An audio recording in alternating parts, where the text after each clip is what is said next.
Hej, witam was na kanale Highcar, z tej strony Michał i zapraszam na test Kii ProSeed po liftingu.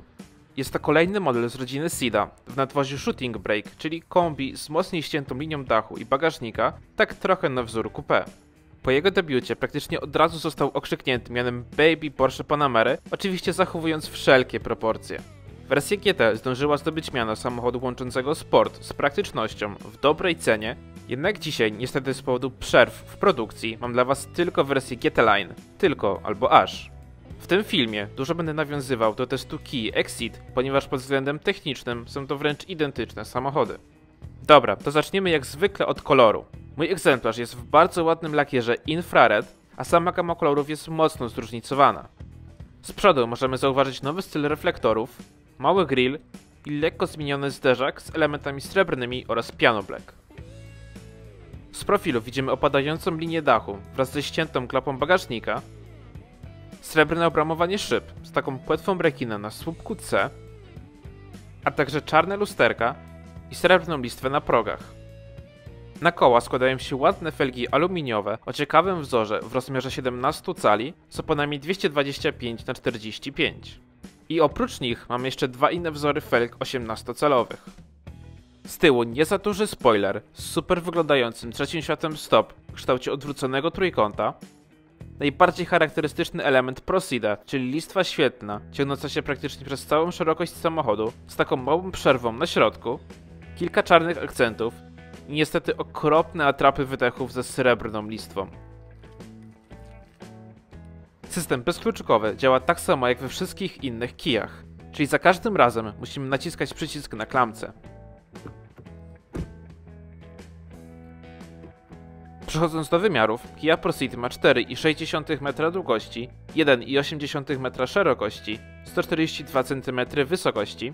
Jego rozstaw osi jest dokładnie taki sam jak w każdym Seedzie z wynikiem 265 cm, a prześwit to 134 mm. ProSeed waży też lekko ponad 1300 kg, a jego średnica zawracania to 10,6 metra. Wraz z pakietem premium dostajemy smart klapę bagażnika, która może się otworzyć sama, gdy podejdziemy do niej z kluczykiem i chwilę odczekamy.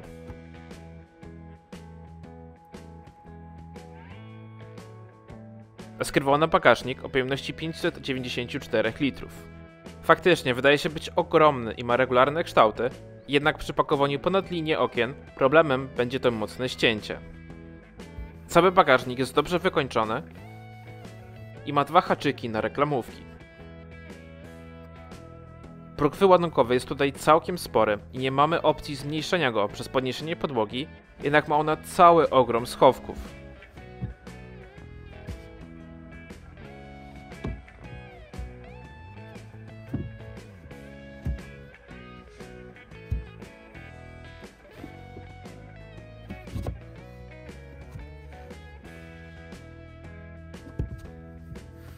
Roleta jest tutaj na takich półprowadnicach już przy samym końcu.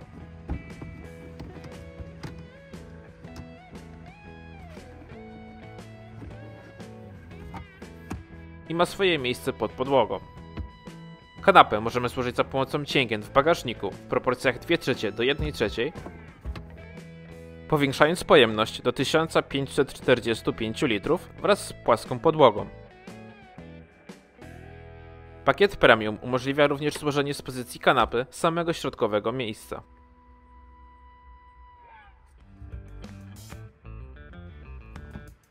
Skakujemy na kanapę, co ułatwiają szeroko otwierające się drzwi. Przy wzroście 1,72 m, siedząc sam za sobą, mam dużo miejsca przed kolanami. Pod fotelem opuszczonym maksymalnie miejsca na buty jest tak na wcisk, a nad głową mam 5 palców wolnej przestrzeni. Sama kanapa jest delikatnie wyprofilowana. Na skrajnych miejscach są wejście ISOFIX, a zagłówki regulują się w takim stopniu. Na środkowym miejscu mamy otwierany bardzo miękki podłokietnik z dwoma uchwytami na kubki. Drzwi wykończone są przeciętnie, zupełnie twarda góra, sporo piano black w okolicach klamki i trochę skóry na wysokości łokcia wraz z podłokietnikiem, który mógłby być bardziej miękki. Pod spodem jest też dosyć mała kieszeń. Tył fotela w większości wykończony twardą skorupą. Mamy gazetowniki, a na środku kratki nawiewów i jedno wyjście USB-A. Zanim przejdziemy do przodu, posłuchajmy jeszcze dźwięku zamykanych drzwi.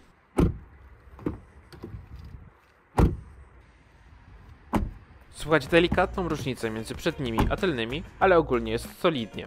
Dobra, to przechodząc do przodu, witają nas bardzo ładne fotele wersji GT Line z pakietu Premium. Dokładnie takie same miałem w Exceedzie. Są one naprawdę wygodne i można w nich nisko usiąść. Wykonane są ze skóry połączonej z zamszem, z szarymi czy białymi przeszyciami i logo GT Line. Oparcie jest wyraźnie wyprofilowane, tak samo jak siedzisko, które w dodatku jest lekko wydłużone i dobrze podpiera uda. Fotel kierowcy regulowany jest manualnie w 6 kierunkach wraz z elektryczną regulacją odcinka lędźwiowego w jednej płaszczyźnie, fotel pasażera tak samo i plus za regulację wysokości mocowania pasa. Deska rozdzielcza prezentuje się tak samo jak w każdym modelu z rodziny SIDA. Wygląda ona prosto i klasycznie, jednak porównując do innych modeli Kii może trochę odstawać. Przed kierowcą skórzana, w części z perforacją kierownica, którą trzyma się bardzo dobrze. Ma ona kilka przycisków, trochę piano black i napis GT Line w dolnej części.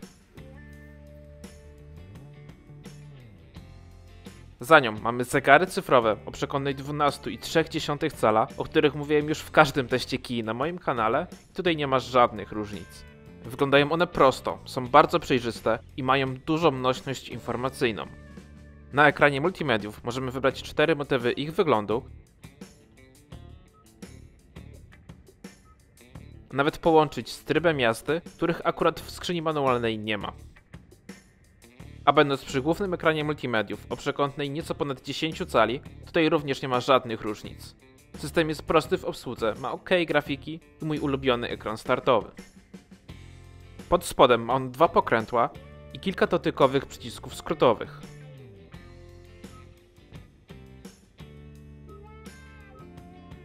System obsługuje oczywiście Apple CarPlay i Android Auto. CarPlay wyświetlany jest na pełnym ekranie, wygląda ładnie i płynnie, a połączenie jest tylko przewodowe przez port USB-A. Jeśli chodzi o audio, to miałem tutaj opcjonalny system JBL z 8 głośnikami, który grał przyzwoicie. Głównie przed szereg wybijał się bass. Kamera cofania ma akceptowalną jakość, a linie skręcają się wraz z ruchem kierownicy. Pod ekranem mamy w pełni fizyczny panel klimatyzacji z pokrętłami, który jest ultra przejrzysty i banalny w użytkowaniu. Pod spodem półka na telefon z ładowarką indukcyjną, a na środku kilka przycisków funkcyjnych, w tym auto hold, który raz włączony, taki pozostaje. Znajdują się one obok skrzyni biegów, która na postoju sprawia dobre wrażenie. Jest precyzyjna, a wrzuceniu biegu towarzyszy taki lekki, miły opór.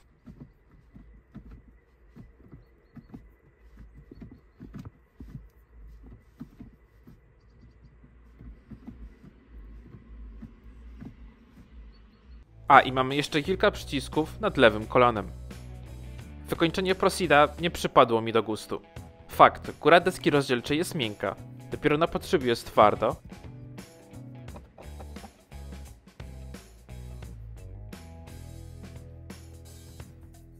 Jednak twardo jest też na środku, na wysokości kolana, a cały tunel środkowy jest z piano black.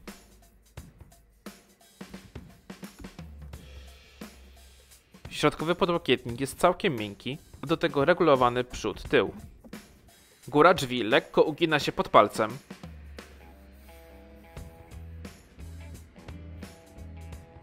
Niestety mamy znowu sporo piano black wokół klamki i nawet na uchwycie, przechodzące jeszcze pod podłokietnikiem. Na wysokości łokcia wykończenie skórą wraz z podłokietnikiem, który ma delikatnie więcej pianki niż na tylnych drzwiach. Więc jak widzicie jest solidnie, jednak psuje mi to wszystko piano black, którego jest mnóstwo i znajduje się w często dotykanych miejscach.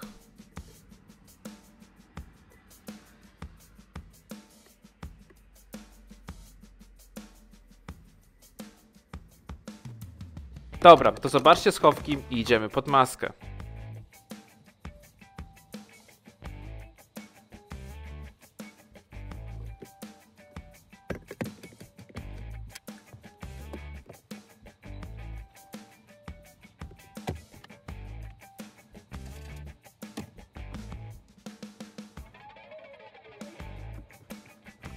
W końcu na rok produkcji 2023 gama silnikowa Prosida delikatnie się poszerza. Nie jest tak dobrze jak na grafice z cennika, ale do wyboru mamy silnik 1.5 TGDI bez miękkiej hybrydy ze skrzynią manualną i automatem DCT, a także wraca silnik 1.6 o mocy 204 koni mechanicznych połączony z DCT. Oczywiście Prosid występuje tylko z napędem na przednią oś.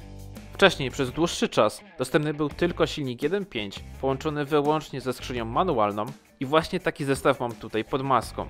Generuje on moc 160 koni mechanicznych i moment obrotowy 253 Nm. Posłuchajcie, jak brzmi silnik oraz wydech.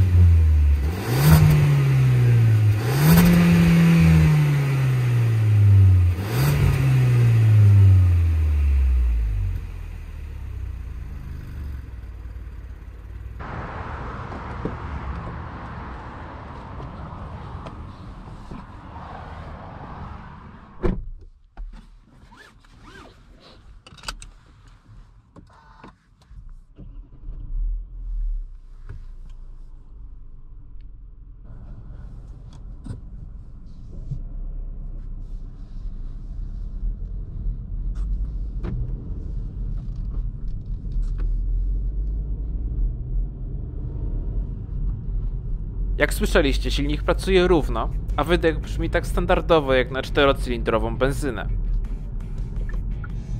Kia deklaruje, że Prosid z tym układem napędowym do setki przyspieszy w 8,8 sekundy. Tym razem samochód był już po okresie dotarcia i mógłbym to w końcu sprawdzić, gdyby nie opony. Jak mogliście zauważyć, Kię dostałem jeszcze na oponach letnich, a temperatura oscylowała w granicach 5 stopni i na drogach było mokro, więc moje próby wyglądały tak.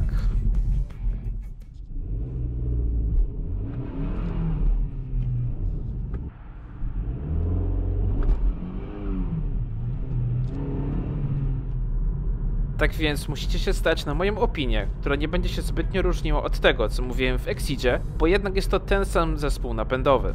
Tak samo uważam, że jest to wystarczająco dynamiczny silnik, który mimo, że jest turbodoładowany, charakterystyką bardziej podobny jest do silnika wolnossącego.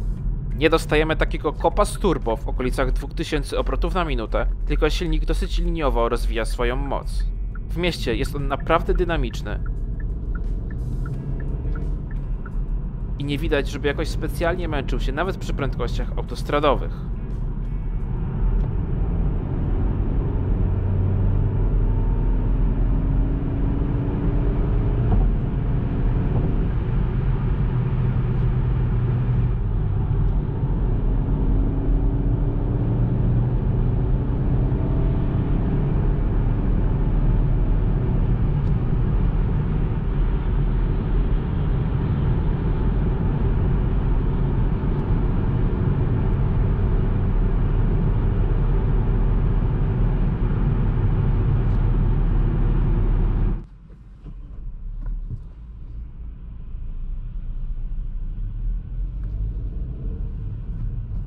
Gorzej ma się jednak sprawa ze skrzynią biegów. Już w teście Exida narzekałem na to, że czuję się z tą skrzynią niepewnie, ponieważ ruszając nie potrafiłem jej wyczuć. Albo dawałem za mało gazu i samochód robił mi takiego kangurka, albo dawałem go za dużo i przytrzymywałem sprzęgło, w związku z czym silnik wył. Nie byłem w stanie wyczuć, jak płynnie ruszać i był to pierwszy samochód od dawna, który mi zgasł. Tutaj było już trochę lepiej, ale myślę, że to nie z powodu samej skrzyni, tylko po prostu wiedziałem, co mnie czeka. Chociaż dalej po przejechaniu tą skrzynią jakieś 600 km nie mogę powiedzieć, że czułem się z nią pewnie. A i jeszcze taka uwaga, że jedynka jest bardzo krótka i służy tylko i wyłącznie do ruszania, bardzo szybko trzeba zmienić na dwójkę.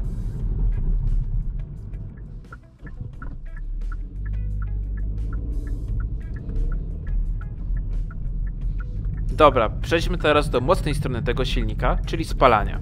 Jak na jego dynamikę i fakt, że nie mamy tutaj żadnych wspomagaczy w postaci np. miękkiej hybrydy, to wynik w mieście na poziomie średnio 6,5 litra uważam za bardzo dobry i to pomimo mojego koślawego ruszania. Spokojnie potrafiłem zrobić wynik na poziomie 6 litrów, ale podczas krótkiej trasy w poniedziałek rano na zimnym silniku spalanie potrafiło wynieść 7,9 litra. Przy prędkości 90 km na godzinę spalanie było na poziomie zaledwie 4,5 litra na 100 km, a przy 140 rosło już do 7 litrów, co dalej jest dobrym wynikiem. Podczas nocnej, płynnej jazdy moją standardową trasą po pustym mieście udało mi się zejść do 4,5 litra na 100 km, ale traktujcie to jako takie ekstremum. Niestety, przy pomiarze spalania zresetowałem zły licznik, więc moje długodystansowe spalanie jest tylko z połowy testu, czyli ponad 140 km, wynosi 6,5 litra na 100 km, ale wynik z całego testu nie różniłby się znacząco, jeśli w ogóle. Zobaczmy teraz, jak Kia Proceed poradzi sobie na nierównej drodze.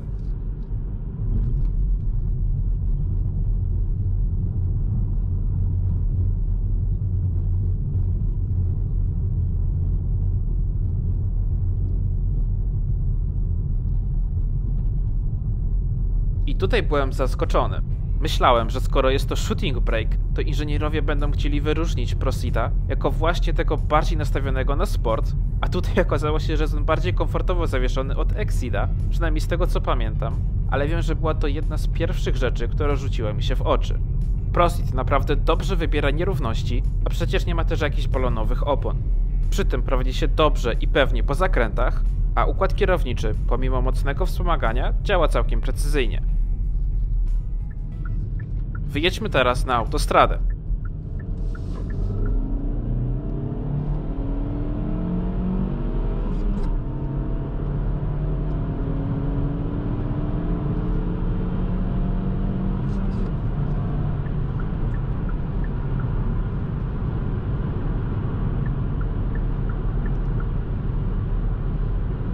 Tutaj Proceed wypada poprawnie. Z tego co pamiętam z Exceeda, jest on bardzo podobnie do niego wyciszony, zarówno jeśli chodzi o uszczelki, jak i podwozie, jednak trochę mniej słychać upływy powietrza, pewnie przez mniejszą powierzchnię czołową. Niestety wersje z manualem wyposażone są tylko w zwykły tempomat, który utrzymuje zadaną prędkość i nic więcej. System odczytuje też znaki prędkości, chociaż jak to w każdej marce zdarzają się tutaj błędy, np. 120 w mieście. Mamy też tutaj asystenta pasa ruchu z aktywnym prowadzeniem, działającym niezależnie od tempomatu, czyli możemy go włączyć, kiedy sami regulujemy prędkość, ale Kia będzie nas utrzymywała w pasie ruchu. Działa on w większości dobrze przy takich mniej wymagających zakrętach, ale często nie widzi granicy pasa ruchu, jeśli jest nią na przykład krawężnik.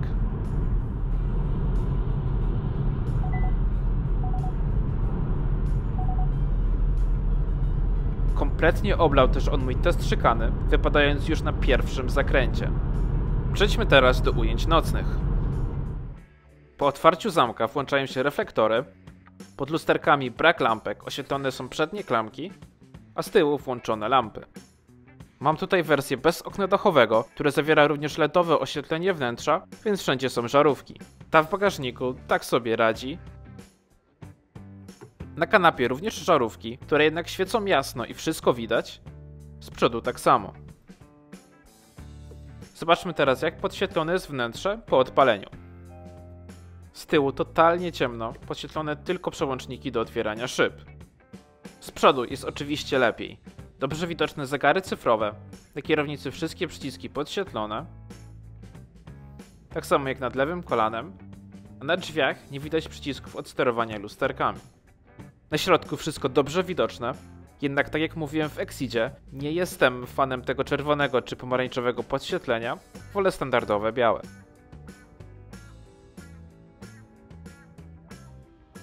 Pod podłokietnikiem ciemno, a w schowku przed pasażerem zwykła żarówka. Na podsufitce również ciemno, a lusterko oświetlone zwykłą żarówką włączoną ręcznie.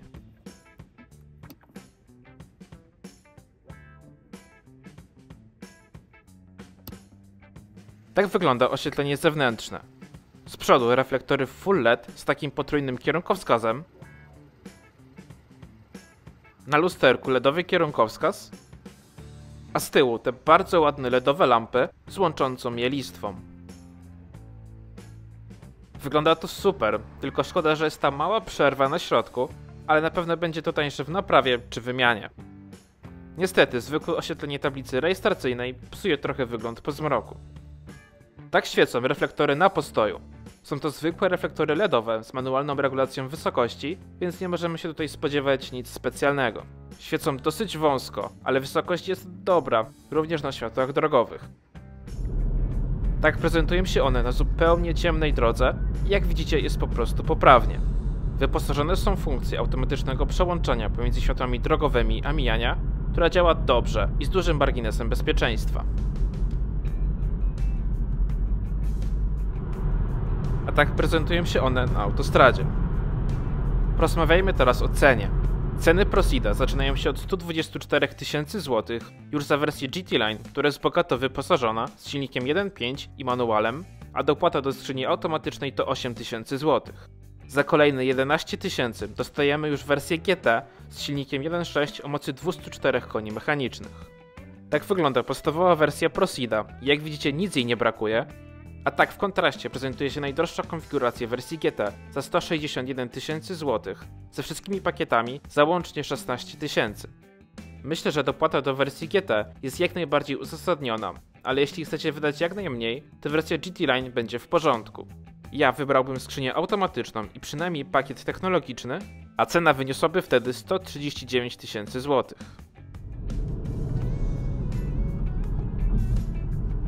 Tak więc przechodząc do podsumowania, uważam, że Kia Proceed jest bardzo ciekawą propozycją na samochód rodzinny, jeśli chcemy się wyróżnić, a nie lubimy SUV-ów czy crossoverów.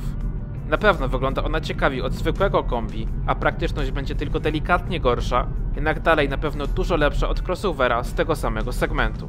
Tym bardziej biorąc pod uwagę wracającą skrzynię automatyczną i wersję GT, którą będę starał się jak najszybciej wyrwać do testu, bo jak za taką cenę może być to super auto.